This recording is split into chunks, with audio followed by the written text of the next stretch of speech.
नमस्कार प्यारे साथियों, मैं आनंद सर आप सारे लोगों के बीच एक नई वीडियो के साथ उपस्थित हूं और आज का जो हमारा क्लास चलने वाला है वह सिर्फ और सिर्फ करेंट अफेयर से संबंधित है। और ऐसा देखा जा रहा है कि जितने भी प्रतियोगी परीक्षाएं हो रही है उसमें करेंट अफेयर्स को डाला जा रहा है, तो उसी को ध्यान में रखते हुए मैं कुछ चुनिंदा प्रश्नों को लेकर के आया हूं। तो बिना टाइम गवाए हम लोग स्क्रीन पर देखते हैं कि फर्स्ट नंबर हमारा कौन सा क्वेश्चन निकल के आ रहा है। जैसा कि अभी आप देख रहे हैं कि क्वेश्चन आ रहा है पहला नंबर हमारा कि जीवंत ग्राम कार्यक्रम सेकेंड का मुख्य उद्देश्य क्या है। यह हमारा क्वेश्चन पूछा जा रहा है। इसमें 4 ऑप्शन आपको स्क्रीन पर दिख रहा है, लेकिन सही जो आंसर निकल के आएगा बी नंबर, और सही आंसर है सीमावर्ती गांव में जीवन की स्थिति और आजीविका में सुधार करना ही जीवंत ग्राम कार्यक्रम का क्या है, उद्देश्य है। और चलते हैं दूसरे नंबर प्रश्न की ओर। और दूसरा नंबर हमारा प्रश्न स्क्रीन पर आप लोगों के सामने आ चुका है और क्वेश्चन कर रहा है भैया जी हितेश, यानी हितेश नाम के कोई व्यक्ति हैं जो हाल ही में खबरों में थे। आपसे पूछा जा रहा है कि किस खेल से संबंधित हैं, तो उनका सही जो आंसर निकल के आ रहा है मुक्केबाजी। किससे संबंधित है? मुक्केबाजी से संबंधित है। उस भाई साहब का नाम है हितेश जी। चलते हैं तीसरे नंबर प्रश्न की ओर। और तीसरा नंबर हमारा प्रश्न दिख रहा है कि संयुक्त राष्ट्र के अनुसार आर्टिफिशियल इंटेलिजेंस में निजी निवेश के मामलों में भारत का विश्व में कौन सा स्थान रहा है। यह क्वेश्चन हमसे पूछा जा रहा है, तो सही आंसर निकल के आएगा सी नंबर, यानी 10वां रैंकिंग रहा है अपने इंडिया का। चलते हैं चौथे नंबर प्रश्न की ओर। और चौथा नंबर हमारा प्रश्न पूछा जा रहा है कि हाल ही में किस वयोवृद्ध अभिनेता निर्देशक का निधन हो गया। ये तो दुखद समाचार है, तो उसका सही आंसर जो निकल करके आ रहा है सी नंबर मनोज कुमार। अभी हाल ही में जो मर गए हैं अभिनेता, उनका नाम क्या है? मनोज कुमार। चलते हैं 5वें नंबर प्रश्न की ओर। और 5वां नंबर हमारा प्रश्न है कि छठा बिम्स्टेक शिखर सम्मेलन कहां आयोजित किया गया था जिसमें प्रधानमंत्री मोदी जी ने भाग लिया था। यह बहुत ही इंपॉर्टेंट क्वेश्चन है, 5वां नंबर हमारा। और सही इसका जो आंसर हम लोग देखेंगे, इसमें 4 गो ऑप्शन दिया गया है। नई दिल्ली भारत, ढाका बांग्लादेश, ये सब क्या है? कैपिटल है। कोलंबो श्रीलंका और बैंकॉक थाईलैंड। और सही आंसर जो निकल करके आ रहा है हमारा डी नंबर, यानी बैंकॉक, यानी थाईलैंड की राजधानी कहां हो जाएगा? बैंकॉक। अगर कहीं आपसे ये क्वेश्चन पूछे कि दुनिया में सबसे पहले व्हाइट एलिफेंट यानी सफेद हाथी, बोलते हैं ना हाथी मेरा साथी, सफेद हाथी कहां देखने को मिला था, तो लिखेंगे थाईलैंड, और थाईलैंड की राजधानी है बैंकॉक। चलते हैं अगले नंबर प्रश्न की ओर। और छठा नंबर हमारा प्रश्न जो आ रहा है कि हाल ही में खबरों में रहा सोनभद्र क्षेत्र किस प्रदूषण संकट से जूझ रहा है। यह क्वेश्चन निकल के आ रहा है और छठा नंबर का जो सही आंसर हो जाएगा बी नंबर, जल प्रदूषण, यानी जल प्रदूषण से क्या रहे? जूझ रहा है।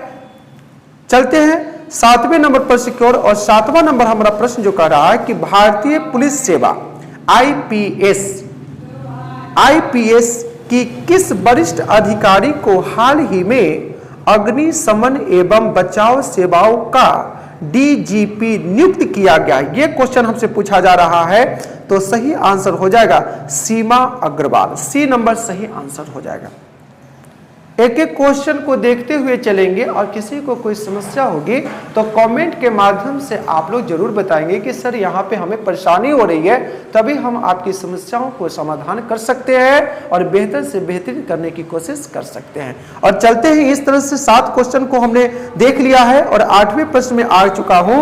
और क्वेश्चन करा कि वर्ष 2024-25 के लिए भारत में सबसे अधिक वास्तविक आर्थिक विकास दर किस राज्य ने हासिल की है, उस राज्य का नाम हमसे पूछा जा रहा है, तो सही आंसर हो जाएगा तमिलनाडु। और 9वां नंबर प्रश्न है कि रामनवमी 2025 किस तिथि को मनाई जा रही है। यह क्वेश्चन करेंट अफेयर्स का है और सही आंसर निकल करके इसका आएगा 6 अप्रैल, यानी इस बार हम लोगों ने प्रभु श्री रामचंद्र जी का जन्मोत्सव कितने तारीख को मनाए हैं? 6 अप्रैल को मनाएं? ये क्वेश्चन पूछा गया है। अब देखो 10वां नंबर हमारा प्रश्न आ चुका है स्क्रीन पर कि समता दिवस 2025 किस महान व्यक्ति की जयंती के रूप में मनाया गया है? उस महान व्यक्ति का नाम हमसे पूछा जा रहा है, तो सही आंसर हो जाएगा बाबू जगजीवन राम। कौन राम? बाबू जगजीवन राम की जयंती पर कौन सा दिवस मनाने की? समता दिवस। और चलते हैं 11वें नंबर प्रश्न की ओर, और 11वां नंबर प्रश्न हमारा कह रहा है हाल ही में केंद्रीय मंत्रिमंडल ने कितने करोड़ रुपए के परिव्यय के साथ जीवंत ग्राम कार्यक्रम सेकेंड को मंजूरी दी है? ये क्वेश्चन हमसे पूछा जा रहा है और सही आंसर हमारा निकल करके जो आएगा इसका हो जाएगा बी नंबर। इसमें सही आंसर है 6839 करोड़। इतना रुपया की राशि की मंजूरी दी गई है। चलते हैं 12वें नंबर प्रश्न की ओर, और 12वां नंबर हमारा जो प्रश्न निकल के आ रहा है कि जीवंत ग्राम कार्यक्रम सेकेंड मुख्य रूप से किन क्षेत्रों के विकास पर ध्यान केंद्रित करेगा? ये क्वेश्चन हमसे पूछा गया है, तो सही आंसर निकल के आ रहा है बी नंबर। गैर उत्तरी अंतर्राष्ट्रीय भूमि सीमाओं के साथ रणनीति गांव के लिए जीवंत ग्राम कार्यक्रम सेकेंड की क्या किया गया? पहल किया गया है। और 13वां नंबर हमारा प्रश्न स्क्रीन पर दिखाई दे रहा है कि जीवंत ग्राम कार्यक्रम सेकेंड के तहत किन प्रमुख क्षेत्रों में परियोजनाएं शामिल होंगी? उस परियोजना को जो शामिल होगा उसका नाम पूछा जा रहा है, तो बी नंबर लिखेंगे बुनियादी ढांचा, शिक्षा, पर्यटन और कनेक्टिविटी परियोजना। ये सारा का सारा क्या है? परियोजना है, जिसका नाम है हमारा जीवंत ग्राम कार्यक्रम, और इसके तहत इस परियोजनाओं का क्या किया गया? शुभारंभ किया गया है। चलते हैं अगला नंबर प्रश्न 14वें नंबर प्रश्न की ओर, और कह रहा है क्वेश्चन हमारा कि जीवंत ग्राम कार्यक्रम सेकेंड किस वित्तीय वर्ष तक आत्मनिर्भर और जीवंत सीमावर्ती गांवों को बढ़ावा देने का लक्ष्य रखता है? ये क्वेश्चन हमसे पूछा गया है और सही आंसर हो जाएगा 2028 से लेकर 2029 के बीच में ये लक्ष्य रखा गया है जीवंत ग्राम कार्यक्रम सेकेंड का। और चलते हैं अगला नंबर प्रश्न 15वां नंबर। हाल ही में खबरों में रहा भारत आटा किस दर पर सरकार द्वारा लॉन्च किया गया है? यह क्वेश्चन पूछा जा रहा है और सही आंसर हमारा हो जाएगा बी 27.50 किलो, ये दिया जाएगा। चलते हैं 16वें नंबर प्रश्न की ओर, और क्वेश्चन पूछा जा रहा है जियो वर्ल्ड प्लाजा हाल ही में कहां खोला गया है? ये 16वां नंबर का प्रश्न है और सही आंसर हो जाएगा हमारा बी नंबर। क्या हो जाएगा? सही आंसर बी नंबर हो जाएगा मुंबई। चलते हैं 17वें नंबर प्रश्न की ओर, और क्वेश्चन कर रहा है हमारा केंद्रीय कर्मचारियों के महंगाई भत्ते डीए में हाल ही में कितने प्रतिशत की वृद्धि की गई है? यह क्वेश्चन हमसे पूछा जा रहा है, तो लिखेंगे 4% की बढ़ोतरी की गई है जो लोग सरकारी कर्मचारी हैं उन लोगों के लिए। ठीक ना। अगला क्वेश्चन है कि जेपी मॉर्गन बॉन्ड इंडेक्स में भारत की एंट्री में भारतीय बाजारों पर क्या प्रभाव पड़ने की संभावना है? यह क्वेश्चन पूछा गया है और सही आंसर हो जाएगा सी नंबर सकारात्मक प्रभाव। सकारात्मक मतलब होता है पॉजिटिव, एक होता है निगेटिव यानी नकारात्मक। और चलते हैं अगले नंबर प्रश्न की ओर। 19वां नंबर प्रश्न कर रहा है कि हाल ही में किस राज्य ने शिक्षा सेवा चयन आयोग एजुकेशन सर्विस सिलेक्शन कमीशन स्थापित करने का निर्णय लिया है? तो सही आंसर मारेंगे बी नंबर यानी उत्तर प्रदेश। कौन सा प्रदेश? उत्तर प्रदेश। आगे चले 20वें नंबर प्रश्न की ओर। देखिए सारे महत्वपूर्ण प्रश्न हैं, किसी को इग्नोर नहीं करेंगे।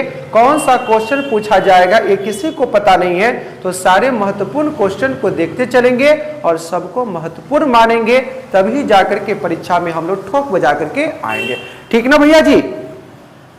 चलिए आगे देखिए, इस तरह से हम लोगों ने 19 क्वेश्चन को सॉल्व कर लिया है। अब 20वें नंबर की बारी है।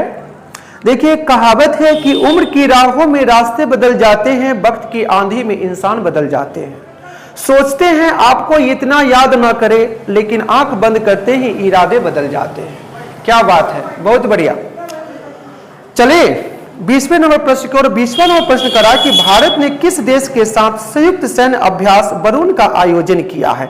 तो सही आंसर निकल करके इसका आ जाएगा बी नंबर यानी फ्रांस। और फ्रांस की राजधानी होती है भैया जी पेरिस। पेरिस हमारा सीन नदी के तट पर बसा है।